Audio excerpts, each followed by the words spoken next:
আল্লাহু আকবার,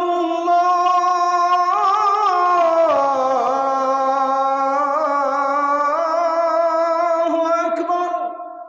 আমরা স্বভাবতই মানুষ, আমাদের চাহিদা এত বেশি, আমাদের চোখ এত উপরে যে আমরা আমাদের রবের প্রতি খুশি থাকতে পারি না।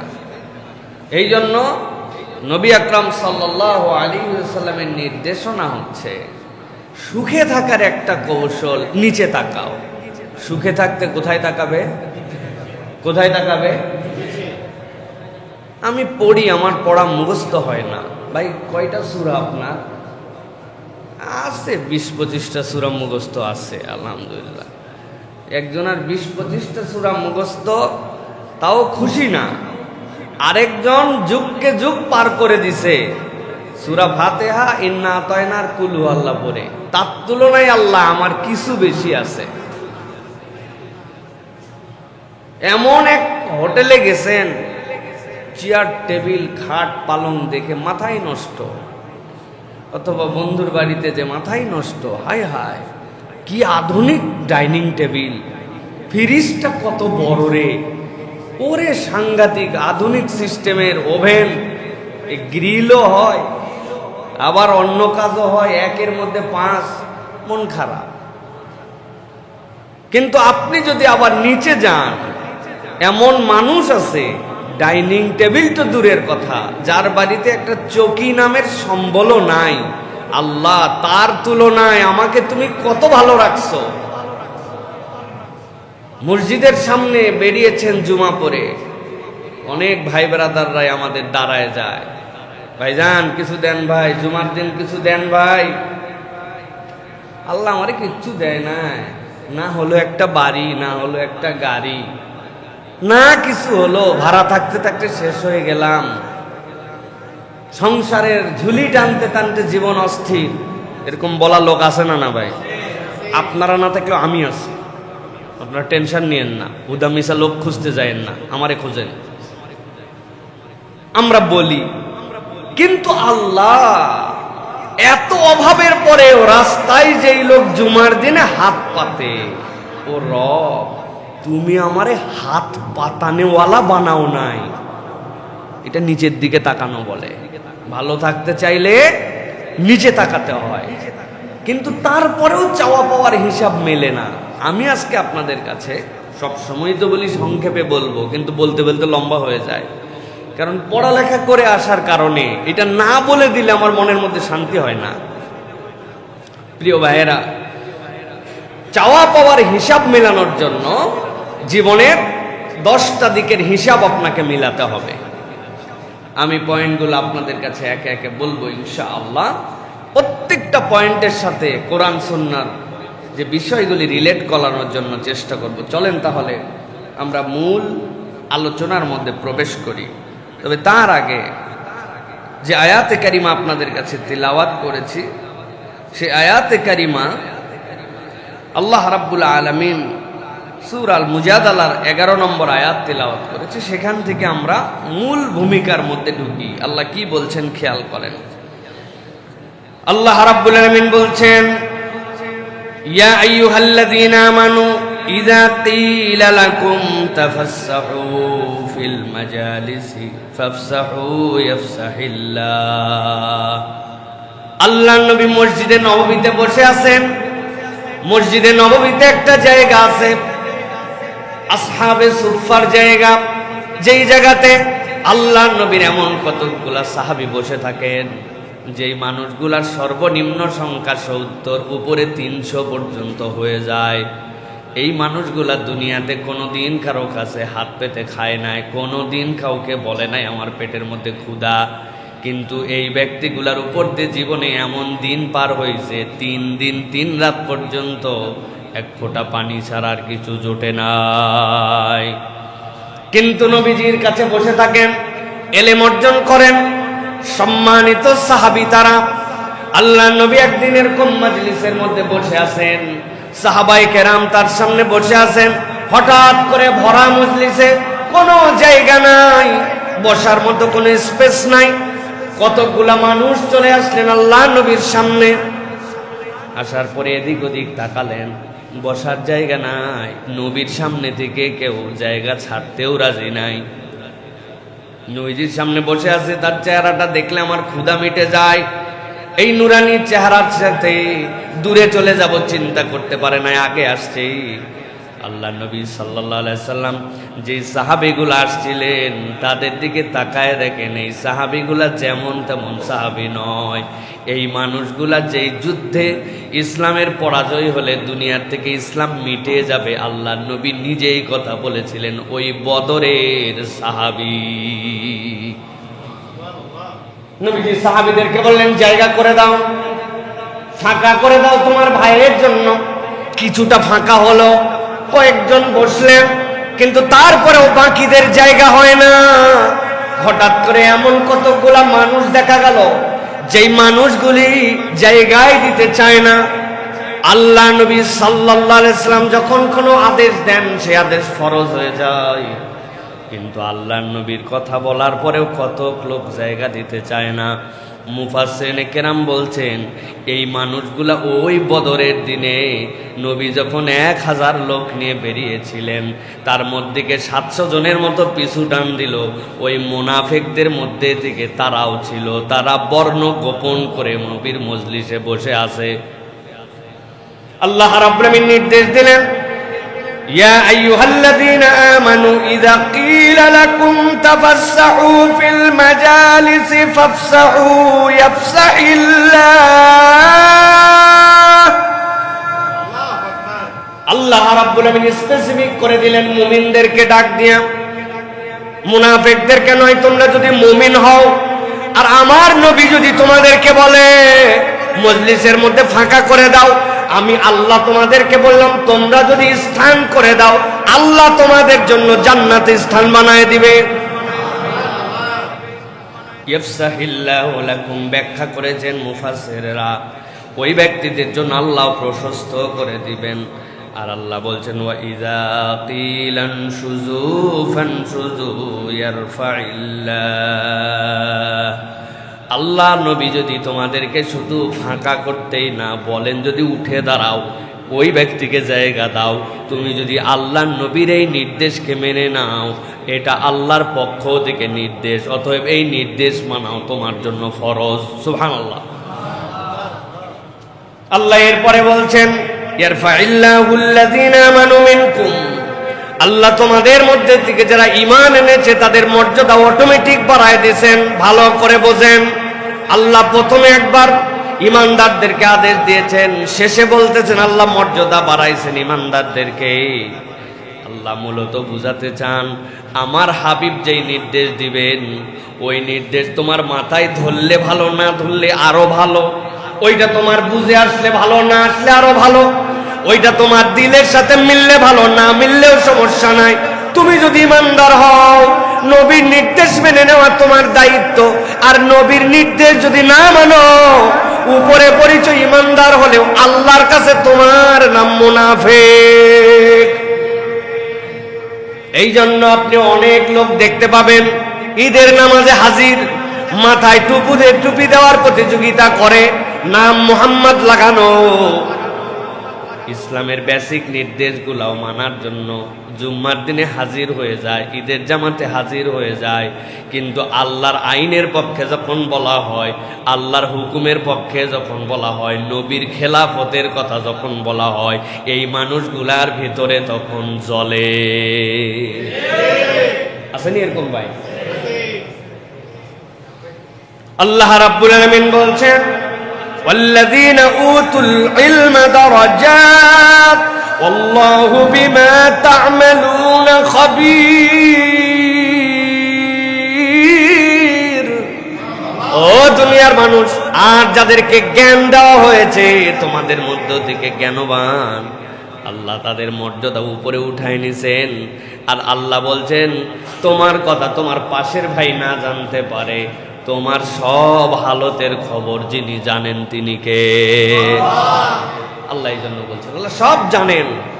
অতএব রব্বুল আলামিন সব জানেন মানে কি? আল্লাহর নির্দেশনা যখন আমরা মানব, আমরা যখন জ্ঞান অর্জন করব, তখন আল্লাহ রাব্বুল আলামিন এই বান্দাদের মর্যাদা অটোমেটিক উপরে উঠাবেন। তার মানে জানার একটা দাম আছে যে আমার যে পরিণতি, এই পরিণতির থেকে আমি কেমনে বেরিয়ে আসব, আমার চেষ্টার সাথে আমার প্রাপ্য মিলছে না কেন, এটার হিসাবটা কোন মানদণ্ডে আমি কষ্টি পাথরে ওজন করে নিব।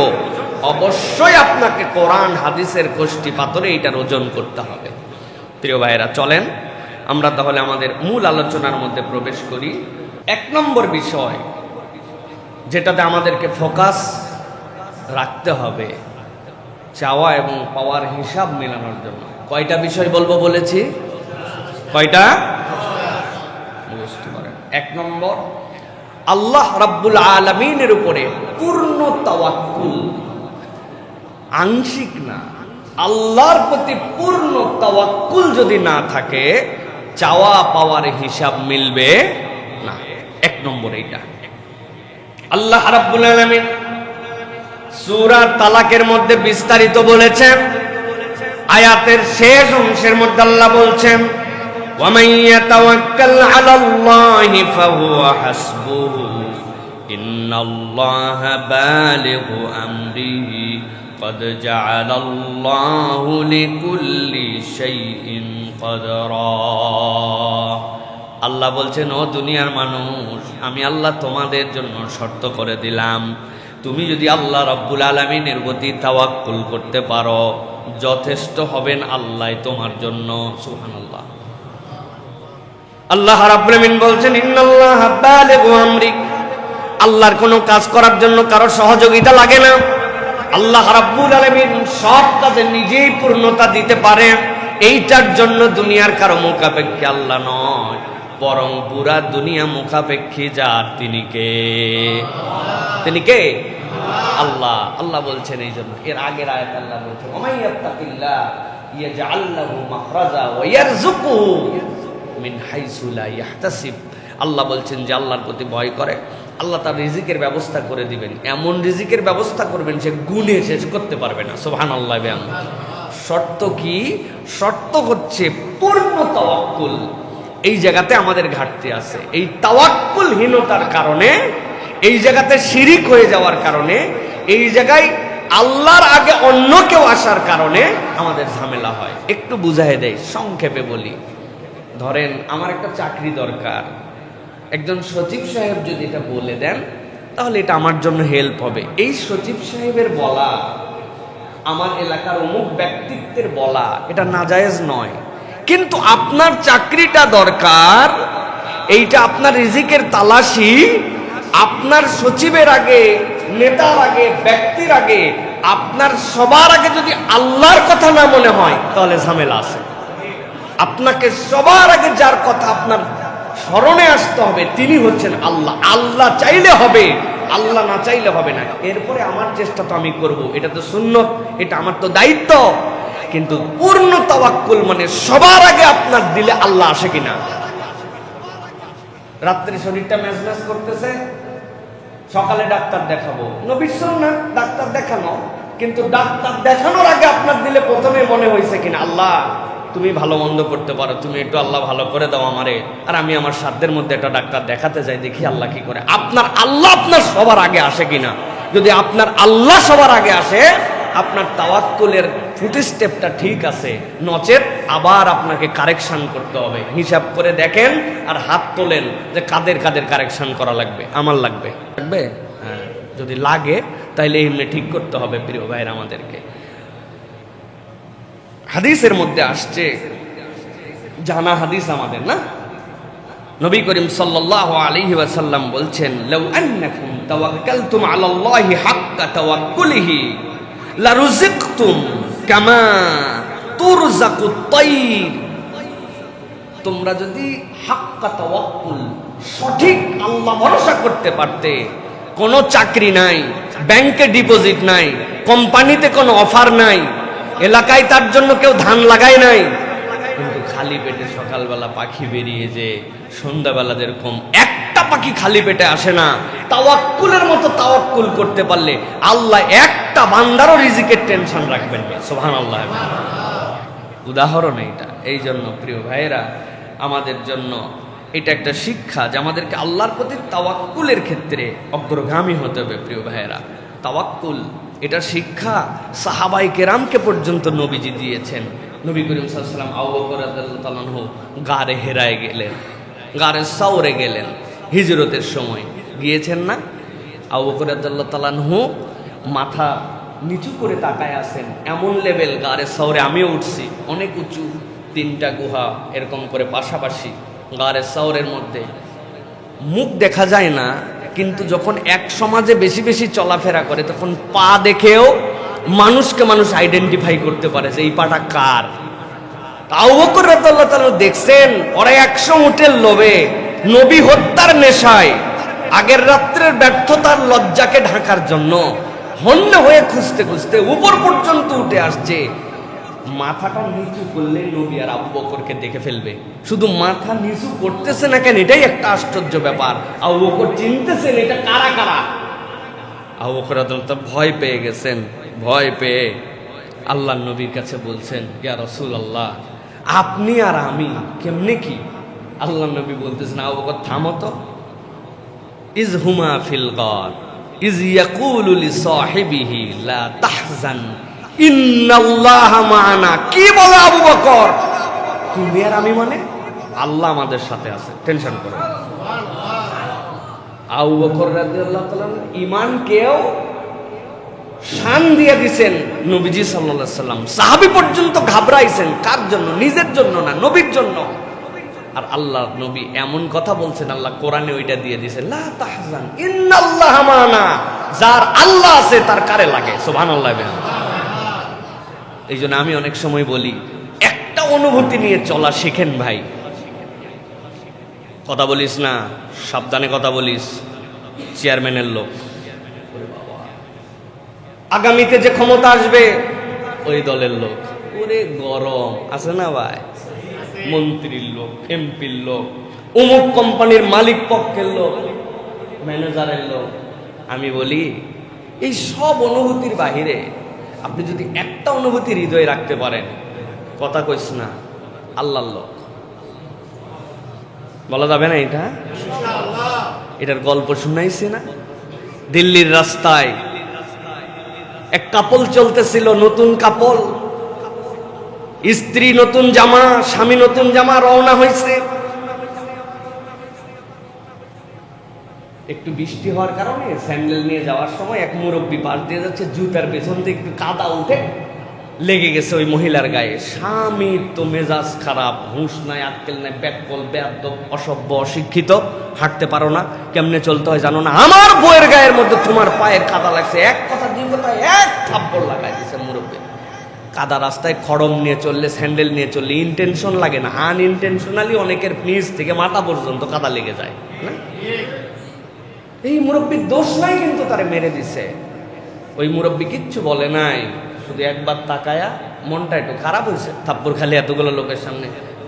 100টা ফেটে যাওয়ার মধ্যে এই যুবক কাইট হয়ে রাস্তার মধ্যে পড়ে কাটা মুরগির মতো লাফাচ্ছে। এই মহিলা যে সাথে ছিল, বুদ্ধিমতী মেয়ে, সে চিন্তা করছে কিছু হয় নাই, থাপ্পড় দেওয়ার 100 মিটারের মধ্যে, 100 হাতের মধ্যে ঘটনা ঘটলো। লোকজন জড়ো হয়েছে, কি হয়েছে কি হয়েছে? কয় ওই মুরব্বী আমার স্বামীরে মাইরে ফেলাইছে।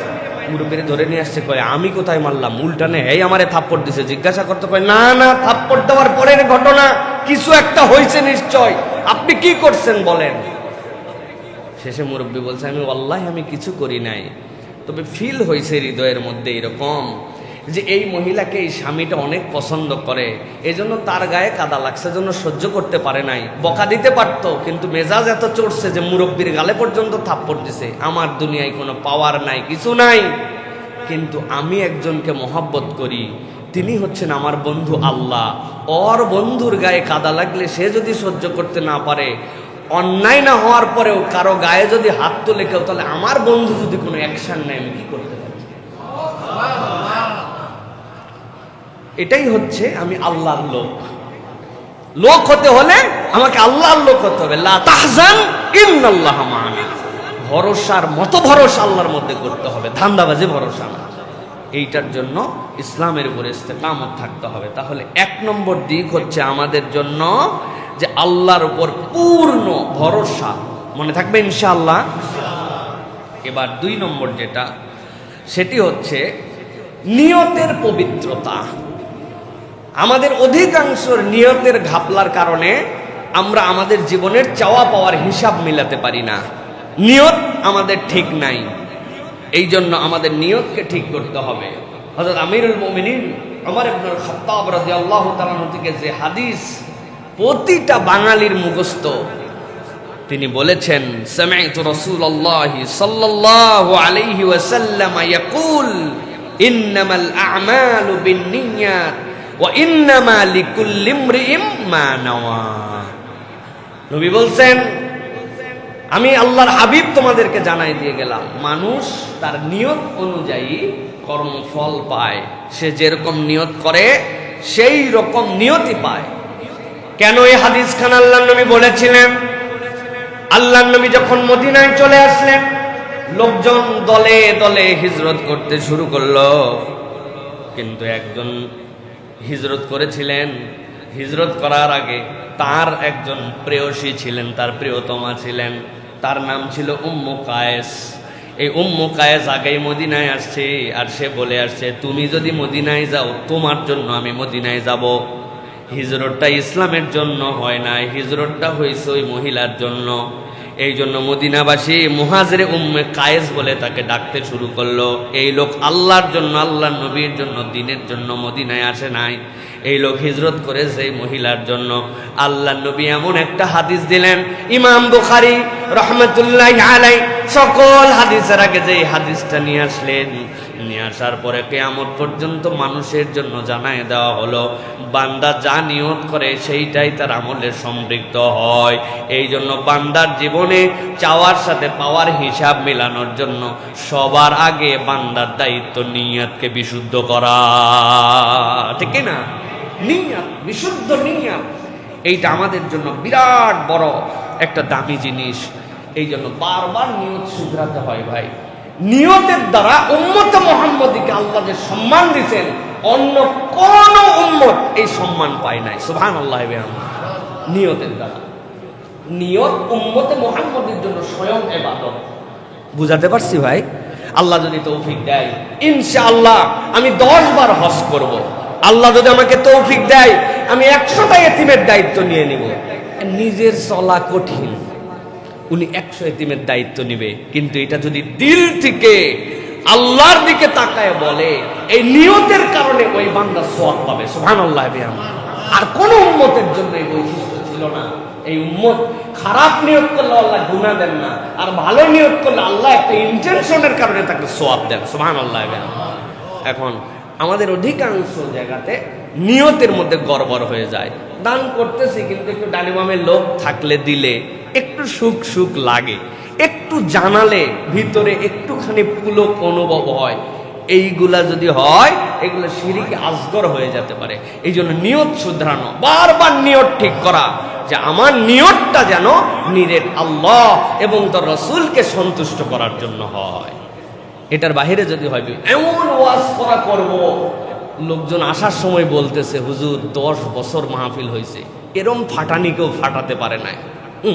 আপনি যে ফাটায় গেলেন, আমার ভিতরেও একটা উত্তেজনা তৈরি হয়ে গেলে দিচ্ছি বাবা, যে ইচ্ছা দেওয়া। ওয়াজও হয়েছে, লোক হয়তো উপকৃত হয়ে যাবে, কিন্তু উপকার যারটা হয় নাই সেটা আমার নিয়তটা যদি এরকম হয়, আর আমার নিয়ত যদি হয়, আল্লাহ যাই বলি তোমার কথা, এটা যেন তোমার হেদায়েতের জন্য জরুরি হয়, মানুষের কাছে যেন এটা গ্রহণ হয়। আল্লাহ এটার উপর আমাকে আমল করার তৌফিক দান করো। সঠিকটা তোমার পক্ষ থেকে নিয়ামত, ভুলটা আমার ব্যর্থতা। এরপরে হাদিয়াও খাওয়া হয়েছে, খাওয়াও হয়েছে, লোকও বলছে, কিচ্ছু যায় আসে না, কিন্তু এই নিয়ত, এটা বারবার এই জন্য শুধরাতে হয়। ভুল হয়, আবার নিয়ত শুধরাও, আবার নিয়ত ঠিক করো। এই জন্য আমি তো ফেসবুকে পোস্ট দেওয়ার আগেও থামি 2-1 মিনিট, কত লাইক হবে, কত শেয়ার হবে, কিরকম রিচ হবে, আল্লাহ এগুলার থেকেও আমার বেশি দরকার একটা লোক যদি তার উপকার হয়, আল্লাহ এটার দ্বারা যদি ইসলাহ হয়, এটা যদি আমার দুনিয়া আখিরাতের কল্যাণ হয়, এটার পরে ক্লিক করি। এইটুকু একটু নিয়ত শুধরাই, কারণ আমি তো মানুষ, আমার মধ্যেও দুনিয়াবি তার ঢুকে আসতে পারে। এই জন্য প্রিয় ভাইরা, আমার চাওয়া পাওয়ার হিসাব মেলানোর জন্য নিয়তের বিশুদ্ধতা অনেক বেশি গুরুত্বপূর্ণ। 1 নম্বর কি বলেছি? আল্লাহর প্রতি, সবাই বলেন 2 নম্বর নিয়তের। প্রত্যেক পয়েন্ট শেষ করে আবার 3টা করে আগের থেকে আবার আগাবো। এবার 3 নম্বরে চাওয়া পাওয়ার হিসাব মেলানোর জন্য খুব জরুরি হচ্ছে ইলম অর্জন করা।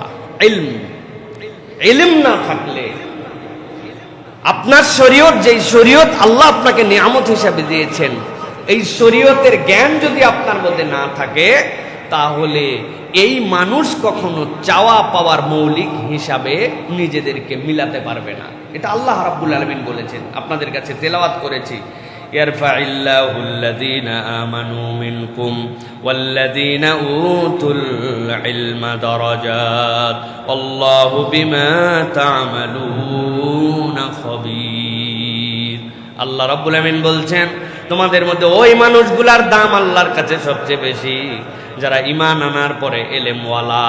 সুতরাং এই এলেম মানে যেমন তেমন এলেম নয়, এই এলেম হচ্ছে ওই এলেম যেটা দ্বারা আপনি আল্লাহকে চিনেন, আল্লাহর রসুলকে চিনেন, আল্লাহর আদেশ জানেন, আল্লাহর নিষেধ জানেন, কেবল জানেনই নাই, ওই এলেম অনুযায়ী আপনি আপনার জীবনে সেটার বাস্তবায়ন করেন। আল্লাহ বলছেন এই মানুষগুলার মর্যাদা দুনিয়ার মানুষ বাড়ায় না, আল্লাহ তাদের মর্যাদা উচ্চ করে দিয়েছেন। সুবহানাল্লাহ। অতএব ইলম জানতে হবে প্রিয় ভাইরা। হালাল হারাম জানে না, হ্যাঁ, পাক নাপাক জানে না, দুনিয়ার শ্রেষ্ঠ পুরস্কার নিয়ে বসে আছে, বাপের জানাজা পড়তে জানে না। আছে না ভাই এরকম? আহা, কি আক্ষেপ, কি দুর্ভাগ্য আমাদের জীবনে। জানাজার সময় জোরে পড়তে হয় না, তো চুপ করে থাকতে হয়। অতএব যেমনি ইচ্ছে তেমনি পার হয়ে গেল, কেউ বুঝলো না। কিন্তু লজ্জা, শেম, যে বেতের পরে দোয়াই কুনুত জানে না, নামাজ পড়ে সানা জানে না, হ্যাঁ, পাক না পাকের ন্যূনতম মাসলাটুকু জানে না, অথচ বাপ তাকে নিয়ে অনেক গর্ব করে, ও লেভেল এ লেভেল ফাটায় ফেলছে, বিদেশ থেকে স্কলারশিপ নিয়ে আসছে, কত ধরনের যোগ্যতা, ক্যালকুলাস জানে, ইংরেজি জানে, আইএলসে অনেক টপ স্কোর করছে, কত যোগ্যতা তার, কিন্তু শরীয়তের বেসিক জানে না। এই জন্য আপনি আপনার চাওয়া আর পাওয়ার হিসাব কখনো বরাবর করতে পারবেন না। কেননা আল্লাহ বলেছেন যে জ্ঞানওয়ালা তার মর্যাদা আল্লাহ বাড়ান। তো আল্লাহর জ্ঞান নাই, তো আপনার মর্যাদা দুনিয়ার কাছে বাড়লেও তো আল্লাহ রাব্বুল আলামিনের কাছে বাড়ে নাই, তো আপনার চাওয়া পাওয়ার হিসাব মিলবে কেমনে? এই জন্য প্রিয় ভাইয়েরা, এই ইলম অর্জন এটা আমাদের জন্য অত্যন্ত গুরুত্বপূর্ণ। প্রিয় ভাইয়েরা, জ্ঞান সাহাবায়ে কেরামের মধ্যে আল্লাহ নবী দোয়া করেছিলেন ইবনে আব্বাস রাদিয়াল্লাহু তাআলার জন্য, আল্লাহুম্মা ফাক্কিহু ফিদ্দীন ওয়া আল্লিমহু তা'ওয়িল। এইটার প্রভাব কি ছিল জানেন? হযরত ইবনে আব্বাস মদিনায় শীতের রাত, ওই শীতের রাতের মধ্যে উনি মদিনায় এক সাহাবীর দরজার সামনে বসে আছেন। মানুষ জিজ্ঞাসা করলো, এত গভীর রাত তাও আপনি দরজার সামনে বসে আছেন? উনি বললেন, আল্লাহর নবীর কোনো হাদিস সংগ্রহ করার ওইটা আমার কাছে সবচেয়ে প্রিয়। এই জন্য তাকে বলা হতো হিব্রুল উম্মাহ, উম্মতের জ্ঞান সমুদ্র। এটা জ্ঞানের প্রতি তার যে আকর্ষণ, এইটাই তার মর্যাদা কিয়ামত পর্যন্ত উম্মতে মুহাম্মাদের কাছে উচ্চ করে দিয়েছে। সুবহানাল্লাহ। এই জন্য প্রিয় ভাইরা, জ্ঞান লাগবে। প্রকৃত জ্ঞান অর্জন শুধু মেধা নয়, অধ্যাবসায় এবং বিনয়তার সাথে লাগে। এটা বিখ্যাত গল্প আমরা পড়েছিলাম এর আগে। একজন বিশাল জ্ঞানী বিচারক ছিলেন। উনি যখন অসুস্থ হয়েছেন, তো উনার সমুদয় সম্পদের যেগুলা ওয়ারিস নামায় যাবে, কিন্তু উনি একটা ওসিয়ত করছেন। ওসিয়ত করে বলছেন, বাবা আমার 17টা উট আছে, এই 17টা উটের 3 ছেলেকে আমি ভাগ করে দিলাম। একজন 2 ভাগের 1 ভাগ পাবে, একজন 3 ভাগের 1 ভাগ পাবে, একজন 9 ভাগের 1 ভাগ পাবে। 17 উট। উট কয়টা? 17টা। বড় ছেলেকে বলছেন, তুমি বাবা 2-এর 1 ভাগ নিয়ে নিও, মানে অর্ধেকটা তুমি নিয়ে নিও। আরেকজনকে বলছে 3-এর 1 ভাগ নিও, আরেকজনকে বলছে ছোটটারে 9-এর 1 ভাগ। এটা আমার ওসিয়ত, মিরাস নামার বন্টন আলাদা আছে। ভালো কথা। আব্বা মারা গেছে, হঠাৎ করে বিচারক এখন 3 ভাই মিলে যোগ বিয়োগ দিতে বসছে। 17 উট, 17 উটের যোগ দিয়ে দেখে যেই বেচারিকে তার বাপ বলছে 2-এর 1 পাইতে, তাহলে তো সে পায় 8.5 উট, 8 আর অর্ধেক। আরেকজনকে বলছে 3-এর 1, সে 3-এর 1 হিসাব করে দেখছে 5.66, মানে 5.5-এর একটু বেশি। আরেকজনকে বলছে 2-এর 1, 3-এর 1, আরেকজনকে বলছে সে হচ্ছে যে 9-1, তো 9-1 হিসাব করে দেখছে, 17-র অর্ধেক করে দেখে 9-এর হিসাব করে 1.88। এখন চিন্তা করছে 17 ভাগ করতে বললো, কিন্তু এগুলো তো সবগুলাই ভাগ হয়েছে, সবগুলা দশমিকে চলে গেছে, তাহলে কি উট জবাই করে গোস্ত দিয়ে ওজন করে ভাগ করবে কিনা? তো মুসিবতের কথা। কি 17 হিসাব আব্বা আমাদেরকে দিয়ে গেল। এক আলেমের কাছে গেছে, তারপর বলছে হুজুর আমরা যা মুসিবতে পড়ছি, কাটা উটের ভাগ কেউ নিবে না, সবাই জেতা নিবে, কিন্তু কাটা উট না করলে তো হিসাবই মেলে না। বলছে কয় উট? 17 উট। কয় ভাগ? বলছে একটা হচ্ছে 2-1, একটা হচ্ছে 3-1, একটা 9-1। হিসাব কি এই? বলছে ঠিক আছে, আমি আমার পক্ষ থেকে একটা উট তোমাদেরকে দিয়ে দিলাম, এখন তোমরা হিসাব করো। 17টা উট ছিল, একটা হলে কয়টা হয়? 2-1 কয়টা হয়? কয়টা? 3-1 কয়টা হয়? 6টা। 9-6 আর 9-1 কত হয়? হ্যাঁ 2। তাহলে 15 আর 2 17। কাজী সাহেবের উঠ কাজী সাহেবের দিয়ে বলছে তোমাদের হিসাব বরাবর, যাও এখন চলে যাও। উনার উঠোনে দেওয়া লাগে নাই। আমি বুঝানোর জন্য বলতেছি প্রিয় ভাইয়েরা, যে আমাদের এই যে জ্ঞান চর্চা, এটা কেবলমাত্র র্যান্ডম না, এর মধ্যে কমন সেন্স লাগে, এর মধ্যে বাস্তবতা বুঝতে হয়, একটা ধী শক্তি অর্জন করতে হয়, যে কেবলমাত্র জাগতিক জ্ঞান এইটুকুই জ্ঞান নয়। আল ইলমু নূরুম মিনাল্লাহ, ওটা আল্লাহর পক্ষ থেকে রুহের মধ্যে আসে। ওই জ্ঞানটুকু তালাশ করা, অর্জন করা, যেই জ্ঞানের কারণে আল্লাহর কাছে বলতে পারবো কুল হাল ইয়াস্তাউইল্লাযীনা ইয়ালামুন ওয়াল্লাযীনা লা ইয়ালামুন। জানে আর জানে না এই দুই দল কি এক? ওই জানা মানে আল্লাহকে চেনার জ্ঞান, রসুলকে চেনার জ্ঞান, আল্লাহ রসুলের হুকুম জানার পরে ওইটা মেনে নেওয়ার মতো মেন্টালিটির জ্ঞান, ওইটা আল্লাহর পক্ষ থেকে আসে। ওই জ্ঞান যদি না থাকে, চাওয়া পাওয়ার হিসাব মিলবে। মনে রাখবেন প্রিয় ভাইরা। এটা গেল 3 নম্বর। 4 নম্বরে সালাত।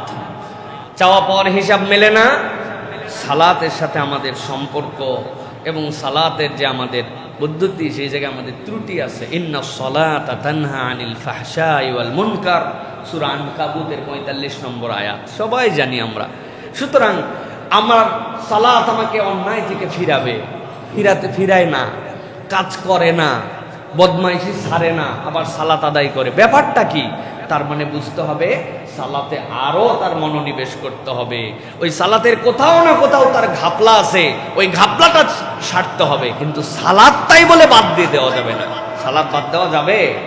আপনারা যদি আমার রেগুলার মুসল্লি হন, তাহলে বলে থাকেন, আপনাদের কাছে গল্প বলেছি যে 1 আর 0, সালাত হচ্ছে মানব জীবনের 1। মনে আছে আপনাদের? সবার মনে নেই। এক লোক বলছে যে একজন বদমাইশি করে, মিথ্যা কথা বলে, দুষ্টামি করে, আবার নামাজ পড়ে। আরেকজন বদমাইশি করে না, মিথ্যা কথা বলে না, মানুষের সহযোগিতা করে, দান খয়রাত করে, কিন্তু নামাজ পড়ে না। নামাজ পড়ে আর এগুলো শয়তানি করে। আর নামাজ পড়ে না কিন্তু এগুলো ভালো কাজ করে। কোন বেটা ভালো? আন্দাজি বললে হবে না। যে বেটা নামাজ পড়ে না কিন্তু মানুষের অন্তত ক্ষতি করে না, এই লোকটা ভালো, ওই লোকের হিসাবে। কিন্তু এক বুজুর্গ এটার হিসাব মিলাই দিয়েছে যে বাবা, একটা বোর্ড, এই বোর্ডের মধ্যে তুমি অনেকগুলা শূন্য লিখছো। 1 শূন্য মান কত? 0। আরেক শূন্য মান কত? 0। আরেক শূন্য মান কত? 0। এবার বলছে দেখলাম মুছো, এবার 1 লেখো। 1 লিখছো, এবার বাম পাশে একটা শূন্য দাও। কত? 1। বামে 2টা শূন্য দিলে, বামে 3টা দিলে, এবার ডান পাশে একটা শূন্য দাও। কত? 2টা, 3টা, 5টা, 1 লাখ। তো মানব জীবনে আপনি যে সেন্সেই যান, যার জীবনে 1 মানে ইমানের পরে সালাত নাই, তার বাকি কোনো আমল নামায় আমলে কাউন্ট হয় না। এই জন্য ইমানের পরে সবচেয়ে বড় আমল হচ্ছে সালাত। আল্লাহ নবী বলছেন, কাফের মুশরিক আর ইমানের পার্থক্যই হচ্ছে সালাত। সুবহানাল্লাহ। তার মানে সালাত বাদ দেওয়া যাবে না, কিন্তু হিসাব মিলতেছে না মানে কারেকশন করতে হবে, ঠিক করতে হবে। আমি কমন কারেকশন 3টা আপনাদেরকে দিছি। আমি এক ধারসে ওয়াজ করে যাব, আর আপনারা এক ধারসে শুনে যাবেন, আর মনে রাখবেন না। এটা মুসিবতের কথা। 1 নম্বর কি বলছি? সালাতের রুকু সিজদার তাসবিহাত বাড়াতে হবে। বলছি না ভাই, 7 তাসবির নিচে আমার কোনো রুকু সিজদা হবে না। 2 নম্বর বলছি, সব সময় সালাতে দাঁড়ানোর পরে চোখকে স্থির রাখতে হবে, একদম সিজদার জায়গায় সুই যেরকম একদম ফোকাস, লেজার লাইটের মতো আপনার ফোকাস রাখতে হবে, এদিক ওদিক তাকানো যাবে না। আর 3 নম্বর কি বলেছি আপনাদের জন্য? 3 নম্বর বলেছি আস্তে আস্তে সালাতের ভিতরে দোয়া তাসবিহগুলার অর্থগুলা মুখস্থ করার জন্য এবং বোঝার জন্য চেষ্টা করতে হবে। এই 3 প্র্যাকটিস, প্রাথমিক প্র্যাকটিস, এইটা শুরু হলে আপনার নামাজ আল্লাহর কাছে 70% সুন্দর হয়ে যাবে ইনশাআল্লাহ। সুতরাং আমাদেরকে সালাতের ক্ষেত্রে এটা নির্দেশনা মানতে হবে প্রিয় ভাইরা। নবী করিম সাল্লাল্লাহু আলাইহি সাল্লাম বলেছেন, বুনিয়াল ইসলামু আলা খামসিন, শাহাদাতি আল্লা ইলাহা ইল্লাল্লাহ, 1 নম্বর শাহাদা দেওয়া, 2 নম্বরে ওয়া ইকামিস সালাহ ওয়া ইতাইজ যাকাত, তোমাদের 2 নম্বরটাই হচ্ছে সালাত আদায় করা। অতএব সালাতের সাথে সম্পর্ক নাই, দুনিয়ার সব হিসাব বরাবর করে ফেলবেন, এত সস্তা বিষয় নয় প্রিয় ভাইরা। যুদ্ধক্ষেত্রেও সাহাবীরা সালাত ছাড়েন নাই, একদল 2 রাকাত করে দাঁড়ায় গেছেন, আরেক দল 2 রাকাত পড়ছেন। যুদ্ধ জীবন মরণের প্রশ্ন, সেখানেও সালাত বাদ দেন না।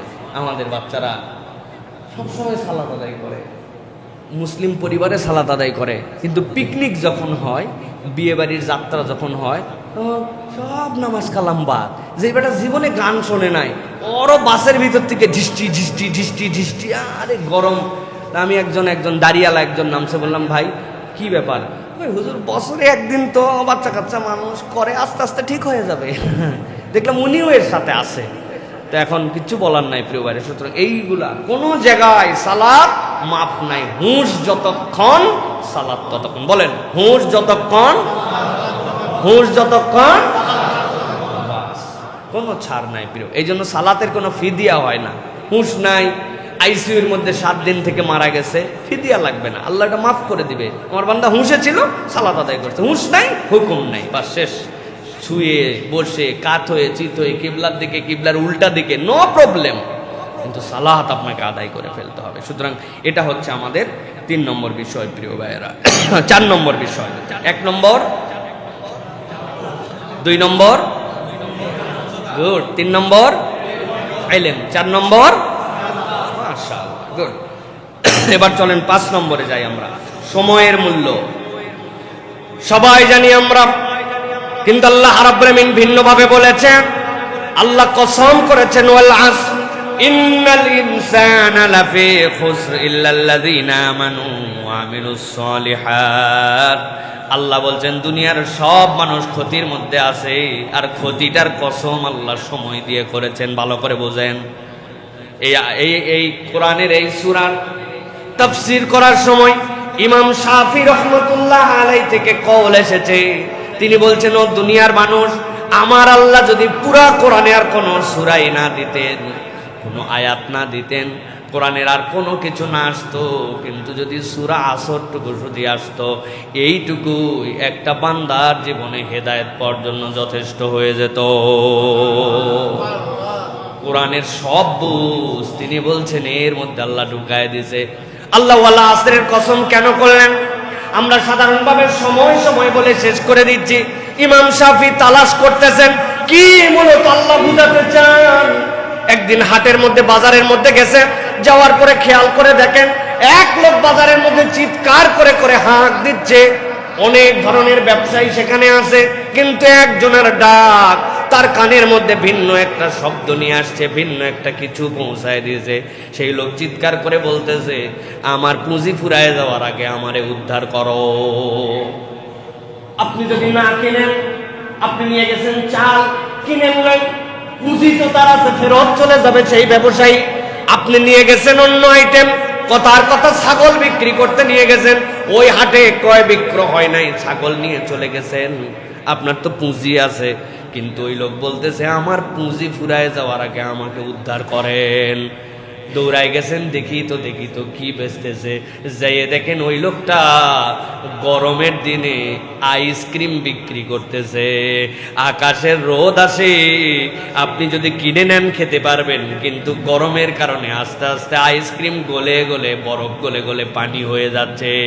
ইমাম শাফি বলতেছেন ওই দিন আমি সূরা আসরের তাফসীর বুঝে ফেলছি। আল্লাহ যে বলেছেন ওয়াল আসর ইন্নাল ইনসানা লাফি খুসর, মানুষের জীবনে সময়টা এরকম, আটকায় রাখা যায় না। ভালো করেন খারাপ করেন যাই করেন, প্রতিটা মুহূর্ত অতীত হয়ে যাচ্ছে। এই জন্য প্রিয় ভাইয়েরা, সময়ের মর্যাদা এটা সবচেয়ে বেশি মানুষের কাছে মূল্যবান। নবী করিম সাল্লাল্লাহু আলাইহি সাল্লাম বলেছেন, আন ইবনে আব্বাস রাদিয়াল্লাহু আনহুমা قال قال رسول الله صلى الله عليه وسلم نعمتان مغبوب فيهما كثير من الناس الصحة والفراغ। দুইটা নিয়ামতের ব্যাপারে আল্লাহ দুনিয়ার বান্দারা এত সতর্ক, একটা হচ্ছে সুস্থতা, আরেকটা হচ্ছে তার ব্যস্ততাহীন সময়। যে সময়টাতে ফুরসাত পাচ্ছে এটা মানুষ কোনো দামই দেয় না, আর সুস্থতাকে মানুষ দাম দেয় না। অসুস্থ হলে বোঝা যায় সুস্থতার কি নিয়ামত। কোমর এখন সোজা হয় না নামাজের জন্য, জোরে করে বাড়ি দিলেও সোজা হবে না। আর এক সময় কোমর সোজা হইতো, সেই সময় সোজা করে নামাজ পড়ার সময় আমি পাই নাই। আল্লাহু আকবার। এই জন্য প্রিয় ভাইরা, সময়ের মূল্য আমাদের জীবনে সবচেয়ে বেশি গুরুত্বপূর্ণ। ইমাম নববী নাম শুনেছেন? রিয়াদুস সালেহিনের লেখক। আপনি অবাক হবেন, এটা আমার স্যার বলতেন, আব্দুল্লাহ জাহিনী রাহিমাহুল্লাহ। মাত্র ৪৫ বছর জীবন পেয়েছেন। আহা, ৪৫ বছর, ৪৫ বছরের জীবনে ৪০টা গ্রন্থ রচনা করে গেছেন। স্যার বলতেন ৫০ বছর পার হলো সাইফুল্লাহ, কি করলাম জীবনে। ইমাম নববী ৪৫ বছর, আমার ৫ বছর আগে দুনিয়াতে চলেই গেছেন, এমন ৪০টা গ্রন্থ রচনা করে গেছেন, কিয়ামত পর্যন্ত এটার চাহিদা ফুরাবে না। সুবহানাল্লাহ, টাইম কিভাবে তারা কাজে লাগাইছেন। এই জন্য এক বাদশাহ সভায় একবার ঘোষণা দিলেন যে ৩টি প্রশ্নের উত্তর দিতে পারবে আমি তাকে পুরস্কৃত করব।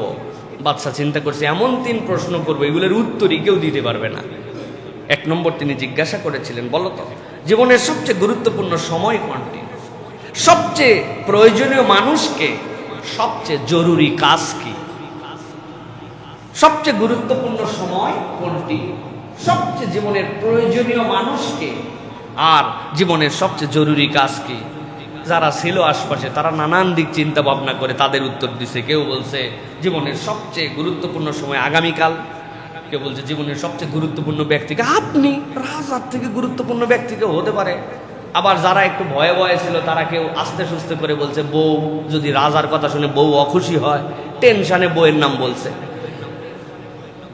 কেউ কেউ বলছে সবচেয়ে জরুরি কাজ কি? ইবাদত। রাজা দেখছে এগুলো একটাও সুন্দর উত্তর আমার মনের মতো হয় নাই। হঠাৎ করে একজন লোক, যে খুব বেশি কথা বলতেন না, কিন্তু তিনি বলতেছেন যে রাজামশাই, আমার দৃষ্টিতে 3টা কথার উত্তর দিতে পারি, আপনি পুরো পরিষদ নিয়ে ভেবে দেখতে পারেন। তিনি বলছেন জীবনের সবচেয়ে গুরুত্বপূর্ণ সময় হচ্ছে ভবিষ্যৎ অনিশ্চিত, সেই হিসাবে এখন যে সময়টা যাচ্ছে ওটাই সবচেয়ে গুরুত্বপূর্ণ।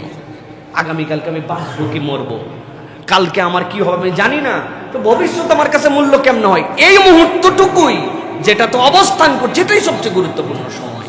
দাদা চিন্তা করছেন, কথা তো ঠিক। সবচেয়ে প্রয়োজনীয় মানুষকে তিনি বলছেন আপনার পাশে এবং সামনে এখন যে, সেই হচ্ছে আপনার সবচেয়ে গুরুত্বপূর্ণ মানুষ। আপনি আপনার বউকে বলছেন সবচেয়ে গুরুত্বপূর্ণ, আপনি বউ পর্যন্ত নাও যেতে পারেন, কিন্তু আপনার স্ত্রী আপনার পাশে আছে, একজন যেই আপনার পাশে আছে সেই আপনার কাছে এই মুহূর্তে সবচেয়ে গুরুত্বপূর্ণ মানুষ আপনার জন্য। 3 নম্বরে বলেছেন যে বলতো যে সবচেয়ে বেশি জরুরি কাজ কোনটা? তিনি বলছেন সবচেয়ে বেশি জরুরি কাজ হচ্ছে মানব সেবা। কারণ ইবাদতের যত ধরন আছে, মানব সেবার থেকে গুরুত্বপূর্ণ ইবাদত আর কিছু হতে পারে না। সুবহানাল্লাহ। তিনি বললেন তুমি আমার চিন্তার দুয়ার উন্মুক্ত করে দিয়েছো। পাশের লোক, এটাই হচ্ছে আমার জন্য এখন কাজের লোক। হ্যাঁ, আমি একটা আদেশ করব তাকেই করতে হবে, নিষেধ করব তাকেই করব, নসিহত করব তাকে, যে আমার পাশে সারাউন্ডিং, এটা আমার সবচেয়ে ইম্পর্টেন্ট। এই জন্য নিজের কমিউনিটিকে গুরুত্ব দেওয়া, নিজের পরিবারকে গুরুত্ব দেওয়া। অনেক হেদায়েতের সারা দেশ ফাটায় ফেলতেছে, পরিবারে হেদায়েত নাই।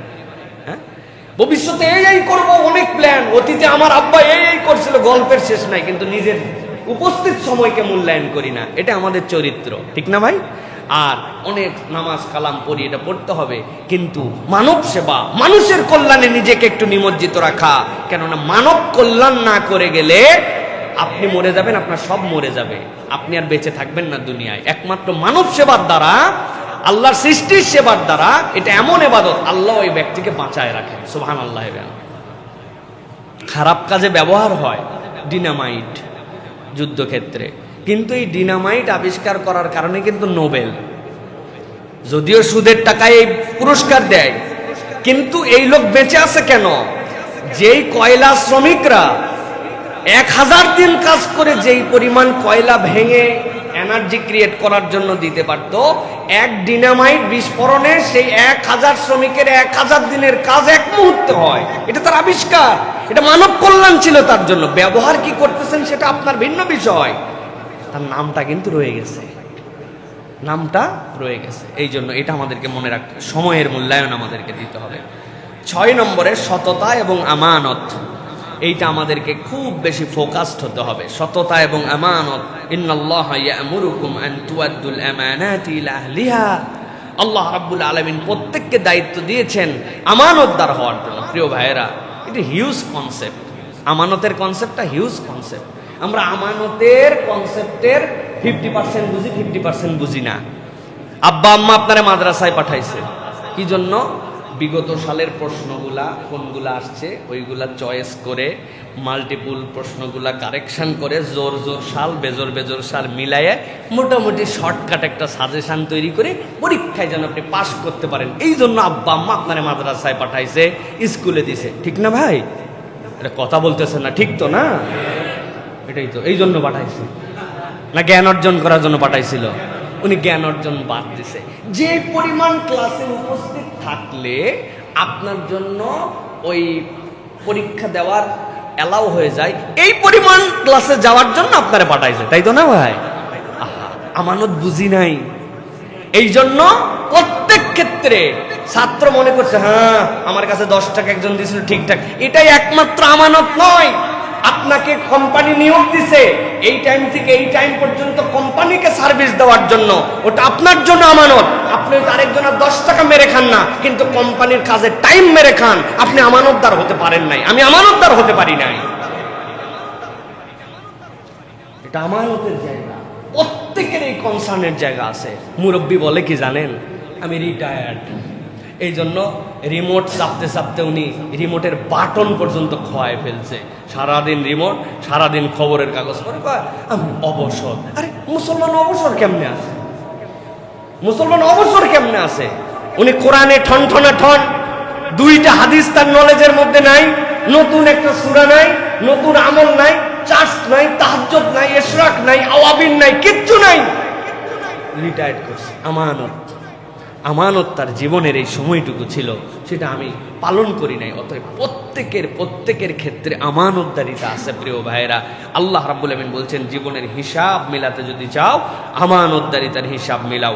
আলাইকুম বিসিদক ফা ইন্নাস সিদকা ইয়াহদি ইলাল বির ওয়া ইন্নাল বিররা ইয়াহদি ইলাল জান্নাহ। সততা, এটা তোমার কল্যাণ তোমাকে জান্নাতের দিকে নিয়ে যাবে, এর বাহিরে আর কোনো রাস্তা নাই। অতএব প্রিয় ভাইয়েরা, সততা এবং আমানতদারিতা এটা আমাদেরকে খুব বেশি মনে রাখতে হবে। প্রিয় ভাইয়েরা, আব্দুর রহমান ইবনে আউফ, আমরা মুসলমানরা খালি গল্প করি যে আমাদের মনে হয় কোনো বড় লোক হওয়া যাবে না, কিন্তু আব্দুর রহমান ইবনে আউফকে আল্লাহ রাব্বুল আলামিন সততার কারণে আসার পর আব্দুর রহমান ইবনে আউফের সাথে নবী একজনের বন্ধুত্ব বাতায় দিয়েছেন। বলছে, আমার স্ত্রী একটা তালাক দে, একটা তোমার, আমার অর্ধেক ব্যবসা তোমার, অর্ধেক বাগান। আব্দুর রহমান ইবনে আউফ দোয়া করছে, আল্লাহ আমার ভাইয়ের কলিজাকে তুমি শান্তি করে দাও, যার সাথে রক্তের বন্ধন না থাকার পরে ইমানের বন্ধন এসে তার অর্ধেক সব আমাকে দিয়ে দিছে। কিন্তু ভাইজান, আপনার সম্পদ সব আমি নিয়ে আবার আপনার কাছে রেখে দিলাম, আপনি আমাকে একটু বাজারের রাস্তাটা দেখায় দেন। আব্দুর রহমান ইবনে আউফ গেছেন, বাজার থেকে একজনের থেকে কিনছেন, কিনে বলছেন বিকালবেলা টাকা শোধ দিয়ে দিব, তুমি আমারে বাকিতে পণ্যটা দাও।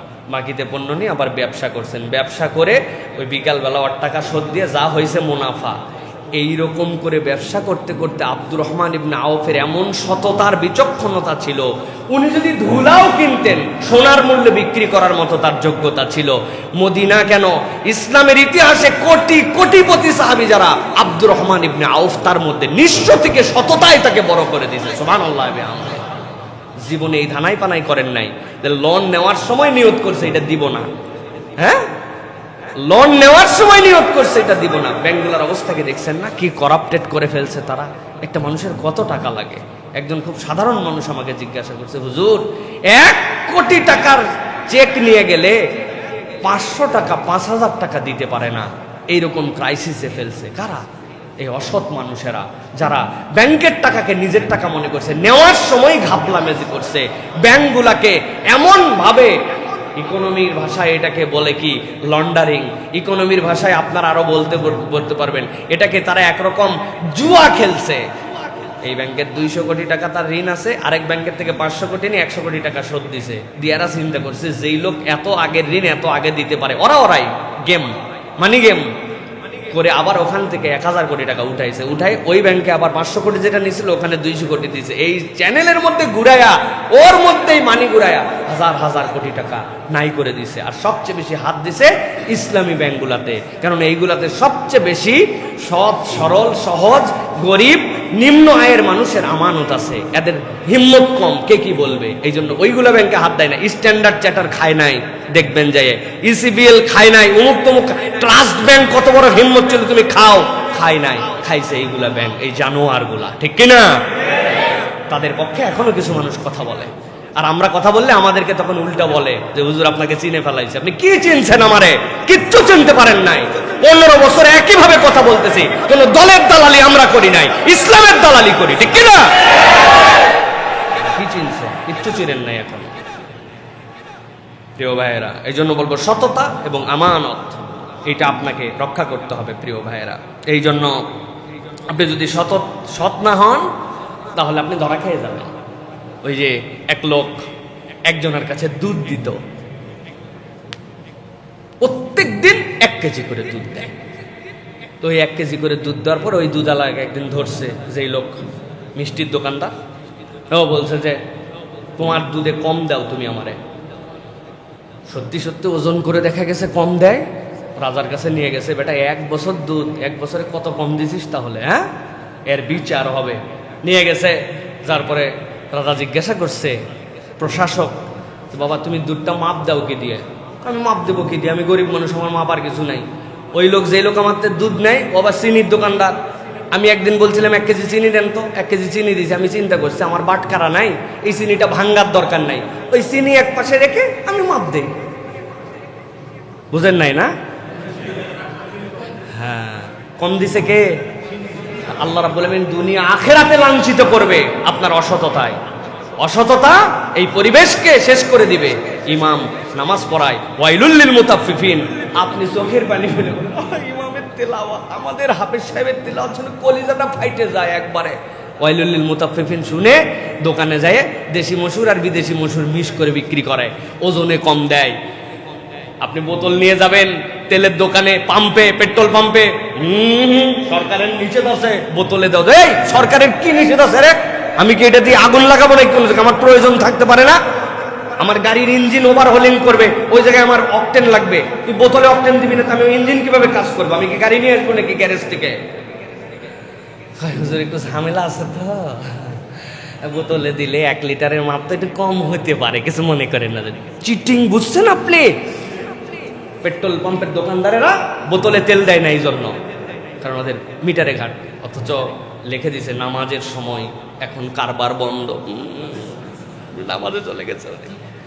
এইরকম বদমাইশ অসৎ এই মানুষগুলা যদি জীবনের হিসাব মিলাতে চায়, কোনো দিকে মিলবে না। অতএব এখান থেকে আমাদেরকে বাস্তবে প্রেমে 7 নম্বরে ধৈর্য ধরতে হবে। ধৈর্য নাই যার, তার অগ্রগামিতা হয় না। আল্লাহ রাব্বুল আলামিন বলেছেন, ইয়া আইয়ুহাল্লাযীনা আমানু ইসতাঈনু বিস-সাবরি ওয়াস-সালাহ ইন্নাল্লাহা মা'আস-সাবিরিন। আল্লাহ ধৈর্যশীলদের সাথে আছেন। অতএব আপনাকে ধৈর্যের সাথে সামনে এগোতে হবে। ধৈর্যের 2টা লেয়ার মনে আছে কিনা আপনাদের? আস-সাবরুল উলিয়া, সবরে সুগরা, 2টা জিনিস আছে। সবরে সুগরা সবাই করি, অসুস্থ হয়ে গেছি, ঠিক আছে, আল্লাহ ভরসা, একটু আয় রোজগার খারাপ যাচ্ছে, আল্লাহ দিবে। এই সবর সবাই করে। এটা সবরের ছোট সবর। বড় সবর কোনটা?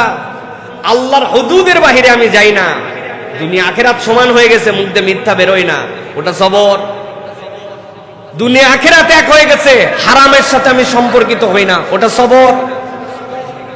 দুনিয়া আখেরাত এক হয়ে গেছে, আল্লাহর একটা আদেশ আমি লঙ্ঘন করি না, ওটা সবরে ওলিয়া। আমরা ছোট সবর সবাই করি, বড় সবরের সময় আমাদের আর কোন রকম ইমান ঠিক থাকে না। এই জন্য আমাদেরকে এই সবর করতে হবে প্রিয় ভাইরা। খাব্বাব ইবনে আরাত, আহা, খাব্বাব রাদিয়াল্লাহু তাআলা আনহু কি কষ্ট তার জীবনে দিয়েছে তারা না। আমি কতটুকু সবর করছি, যেই মানুষের রক্ত, যেই মানুষের গোশত, যেই মানুষের রক্তের ভিতরের ওই লোহিত রক্তকণিকাগুলা ভেঙে পানির অংশ দিয়ে তার আগুনগুলা নিভে গেছে, কয়লার উপরে শোয়ায় দেওয়ার কারণে ওই মানুষটার জীবনটা শেষ হয়ে গেছে, বুকের উপরে পাথর চাপায় রাখছে। আপনার আমার কিসের সবর আর কিসের ধৈর্য ইসলামের জন্য?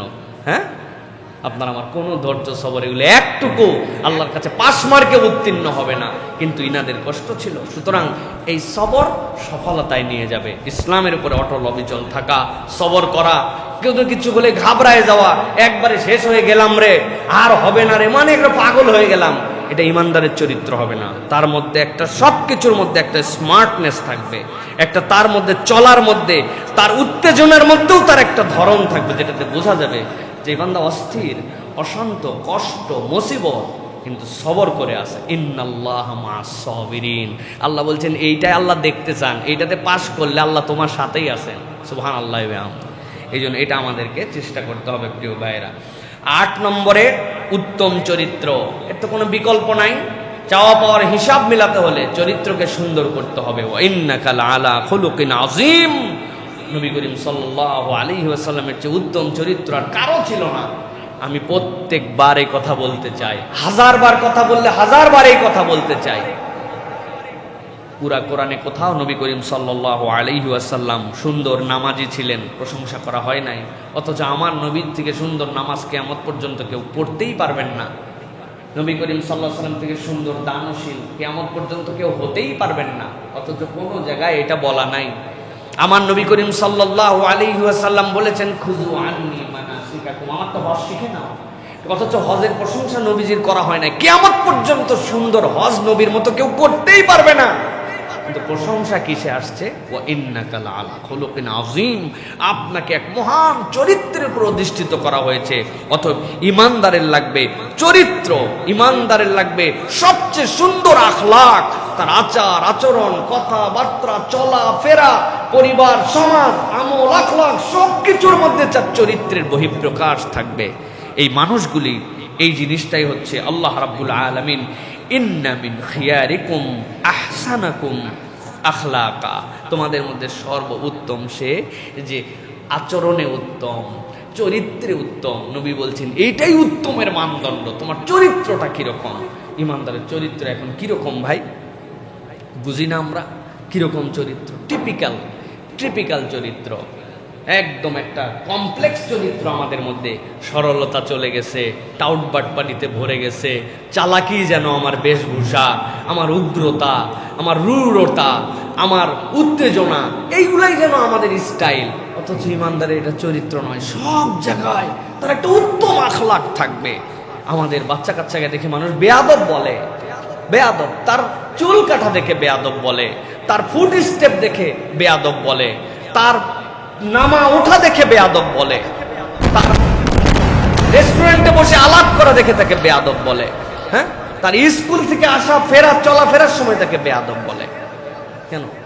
কারণ আমরা আমাদের উত্তম চরিত্রের জায়গাটা হারায় ফেলছি।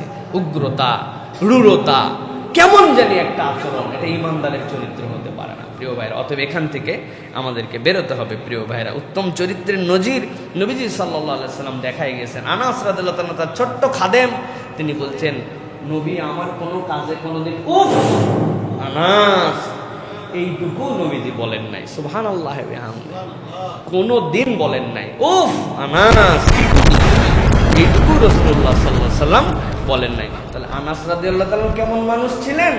নবী করিম সাল্লাল্লাহু আলাইহি ওয়াসাল্লাম কেমন মানুষ ছিলেন, অথচ আমাদের আচরণগুলা উফ না, মানুষ বিরক্তিতে বদদোয়া করে মানুষের পিছনে, মানুষের আচরণের কারণে মানুষকে বদদোয়া করে। এটা আল্লাহ রাব্বুল আলামিন যেন আমাদেরকে এরপরে 9 নম্বর যেটা বলবো সেটা হচ্ছে দোয়া এবং ইস্তেগফার। এই দোয়া এবং ইস্তেগফার যদি না থাকে তাহলে আমাদের জীবনে আমরা সফল হতে পারবো না। সূরা নূহের মধ্যে আল্লাহ রাব্বুল আলামিন বলেছেন, ফাকুল তুস্তাগফিরু রাব্বাকুম ইন্নাহু কানা গাফফারা ইউরসিলিস সামা আলাইকুম মিদরারা। আল্লাহ রাব্বুল আলামিন বান্দাদের জন্য বলেছে ইস্তেগফার করো, এই ইস্তেগফার তোমাদের জন্য আসমান জমিনের দুয়ারগুলোকে খুলে দিবে, তোমাদেরকে আল্লাহ রাব্বুল আলামিনের সকল সাহায্য পৌঁছায় দিবে। হযরত হাসান বসরির কাছে এসে একজন বলছে, হাসান বসরি আমার তো আবাদে বরকত হয় না, ইস্তেগফার করো। আরেকজন আসছে বলছে আমার তো সন্তান হয় না, ইস্তেগফার করো। আরেকজন এসে বলছে যে আমার অসুস্থতা সারতে, ইস্তেগফার করো। পাশের একজন বলল কি একই ওষুধ দিচ্ছেন, বুঝলাম না তো। জমি জমার ফসল না হয় ইস্তেগফার, বাচ্চা হয় না ইস্তেগফার, শরীর খারাপ ইস্তেগফার, কি বলে আমি কি করব? আল্লাহ রাব্বুল আলামিন তো কোরআনুল কারীমের মধ্যে বলেছেন, ওয়া ইউমদিদকুম বিআমওয়ালি ওয়া বানিনা ওয়া ইয়াজআল লাকুম জান্নাতি ওয়া ইয়াজআল লাকুম আনহারা। তোমার ইস্তেগফার তোমার জন্য জান্নাত, তোমার জন্য নহর, তোমার জন্য সম্পদ, তোমার জন্য সন্তান, সবগুলো আল্লাহর নিয়ামত দান করে দিবে। সুবহানাল্লাহ। ইস্তেগফার মানে কি? আল্লাহর কাছে ফেরত চলে আসা, অতীতের জন্য ক্ষমা আছে, আল্লাহর কাছে সরি বলা, এমন সরি বলা যেই সরি আল্লাহ কবুল করে নেন। নবী করিম সাল্লাল্লাহু আলাইহি সাল্লাম কোনো গুনাহ খাতা নাই, সেই নবী আকরাম সাল্লাল্লাহু আলাইহি সাল্লাম 70-এর উপরে ইস্তেগফার করতেন, কিন্তু আমরা আমাদের ইস্তেগফার করি না। নবী করিম সাল্লাল্লাহু আলাইহি সাল্লাম একবার খরা হলো মদিনায়, নবী করিম সাল্লাল্লাহু আলাইহি ওয়াসাল্লাম লোকজনের অভিযোগ শুনলেন, তিনি মেম্বারে উঠে আল্লাহর কাছে দোয়া করলেন। এমন দোয়া করলেন মেম্বার থেকে নামার আগেই কঠিন বৃষ্টি শুরু হয়ে গেল। নবী করিম সাল্লাল্লাহু আলাইহি ওয়াসাল্লাম তখন শুধু একটা কথা বলতেছিলেন, ইস্তেগফার করো, ইস্তেগফার করো, ইস্তেগফার করো, আল্লাহ তোমাদের রিজিক বাড়ায় দিবেন, রিজিক আল্লাহ বাড়ায় দিবেন। অতএব প্রিয় ভাইয়েরা, আস্তাগফিরুল্লাহল আযীম, আস্তাগফিরুল্লাহ। ইস্তেগফারের অনেকগুলো ধরন আছে। আমার ইচ্ছা আছে যে 10টা ইস্তেগফার কোরআনে এসেছে, এই 10টা ইস্তেগফারের উপর আলাদা একটা খুতবা দেব ইনশাআল্লাহ। রেডি হলে ইনশাআল্লাহ খুতবা দিব আপনাদের জন্য ইনশাআল্লাহ, যে ইস্তেগফারের গুরুত্ব এবং প্রকরণটা কিভাবে, আল্লাহ ঠিক কিভাবে বান্দার কাছে ইস্তেগফারটা ডিজায়ার করেন। আল্লাহ 10টা আয়াতের মধ্যে এটার বর্ণনা দিয়েছেন।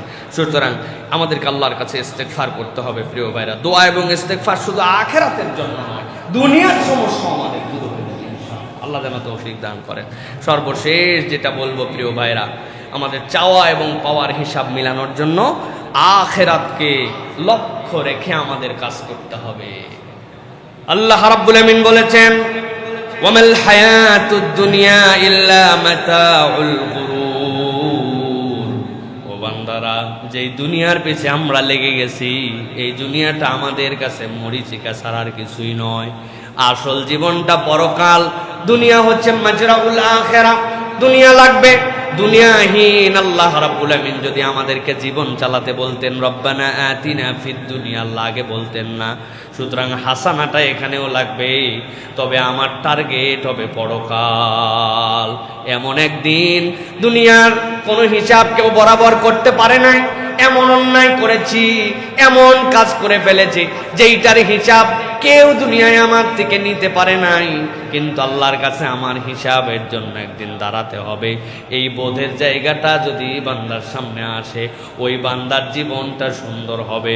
এই জন্য আল্লাহ রাব্বুল আলামিন দুনিয়ার মানুষকে বারবার সতর্ক করে দিয়ে বলেছেন, এমনভাবে দুনিয়ার পিছে লেগে যেও না যে এই দুনিয়ায় তোমার সব। কত গল্প আপনি শুনেছেন, বাড়ি রেডি হয়ে গেছে, অনেক কষ্ট করে ঘরটা গুছাইছে, কিন্তু এই ঘরে উঠার আগে দুনিয়ার থেকে চলে যেতে হয়েছে, ঘরে যেতে পারে নাই। আছে না?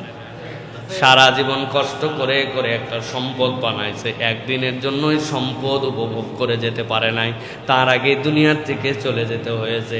আমাদের বিদেশে থাকা সেই ভাই দেশে আসলেন, আসার পরে সকল সন্তানের জন্য, পিতা মাতার জন্য, ভাই ভাইয়ের বউদের জন্য পর্যন্ত সব জিনিসপত্র কিনে এনেছে। এয়ারপোর্টে নিজের মেয়েটা বলছে, আব্বু তুমি আমার জন্য যে গিফটটা কিনেছো এয়ারপোর্টে একটু খুলে দেখি। মা বলছে, এয়ারপোর্টে খুললে তো তোর আকর্ষণ শেষ হয়ে যাবে, বাড়িতে চল, যাওয়ার পরে সবাই মিলে খুলে খুলে দেখবো তোর বাপ তোর জন্য কি নিয়ে আসছে। বাড়ি থেকে মাত্র 1.5 থেকে 2 কিলোমিটার আগে মাইক্রোটা অ্যাক্সিডেন্ট করে চলে গেছে। ওই গাড়ির মধ্যে তার মা আছে, তার স্ত্রী আছে, তার মেয়ে আছে, তার ভাইয়ের বউ আছে, সবগুলা চলে গেছে। কিন্তু যেই লোকটাই এত জনের জন্য এতদিন পরিশ্রম করে আসলো, সেই লোকটাই কেবল বেঁচে গেছে। দুনিয়ায় আমাদের সামনের কোন নজির আছে কিনা? আল্লাহ এই জন্য বলছেন, ওয়ামাল হায়াতুদ দুনিয়া ইল্লা মাতাউল গুরুর। বান্দা তুমি যদি তোমার ভবিষ্যৎকে সুন্দর করতে চাও, মিলাতে চাও, আখিরাতের দিকে তাকায় কাজ করো। কেউ দেখে না, কিন্তু যেই কাজটা আমি করতেছি আখিরাত আল্লাহর সামনে আমাকে দাঁড়াতে হবে। দুনিয়ার বিচারক যেই বিচার করতে পারেন, আমার আল্লাহ সেই বিচার করতে পারে। এক লোক যদি 5 জনকে মেরে ফেলে, বিচারক সঠিক বিচার করে যদি একজনকে ফাঁসি দেয়, তাহলে 4 জনের হুকুম তো দুনিয়ার বিচারক করতে পারে নাই। তাহলে ওই বিচারটা যেই ময়দানে হবে সেইটাই হচ্ছে পরকালের ময়দান। আমার জীবন যদি আমি পরকালকে সামনে রেখে চালাই, আল্লাহ রাব্বুল আমিন দুনিয়া আখিরাত আমাদের সুন্দর করে দিবেন। সুবহানাল্লাহ। এই জন্য প্রিয় ভাইরা, উসমান রাদিয়াল্লাহু তাআলা আনহু আশারায়ে মুবাশশারাদের একজন, জান্নাতের ঘোষণা পাওয়ার পরেও কবরের পাশে যে কাঁদতেন, সহিহ হাদিস দ্বারা আসছে, কাঁদতেন, যা এই কবরে আমার কি হবে। আমরাও তো কবরে যাই, আমরাও তো কবর জিয়ারত করি, কিন্তু সেগুলো আমাদের কাছে ফিল দেয় না। প্রিয় ভাইরা, ওয়াজ তো আমি সাইফুল্লাহ করলাম, এই ওয়াজি ওসমান খুব কাঁদতেন, আমার চোখেও তো পানি আসে না। আমরা সবাই দুনিয়া দুনিয়া নিয়ে আসি। এই জন্য পরকালের জীবনটা, আখিরাতকে লক্ষ্য রাখা, দোয়া, ইস্তেগফার, উত্তম চরিত্র, ধৈর্য, সততা এবং আমানত, সময়ের মূল্যায়ন, সালাত, সাথে বলেছি আপনাদের কাছে আমাদের জন্য ইলম অর্জন। এরপরে 2 নম্বর বলেছি নিয়তের পবিত্রতা আর আল্লাহর প্রতি পূর্ণ তাওয়াক্কুল। এই বিষয়গুলো যদি আমরা সামনে ফোকাস করে রেখে, একটু তালিকা করে রেখেও, মনে করেও যদি আমাদের জীবন চালাতে পারি, ইনশাআল্লাহ আল্লাহ রাব্বুল আমিন আমাদের দুনিয়া আখিরাত সুন্দর করে দিবেন। আল্লাহ যেন আমাদের দুনিয়া আখিরাতকে সুন্দর করেন। আল্লাহ রাব্বুল আমিন যেন আমাদের বিপদ আপদগুলো দূর করে দেন। আল্লাহ রাসূলের কথাগুলো মেনে আমাদের আগামীর জীবনযাপন করার মতো আল্লাহ যেন তৌফিক দান করেন।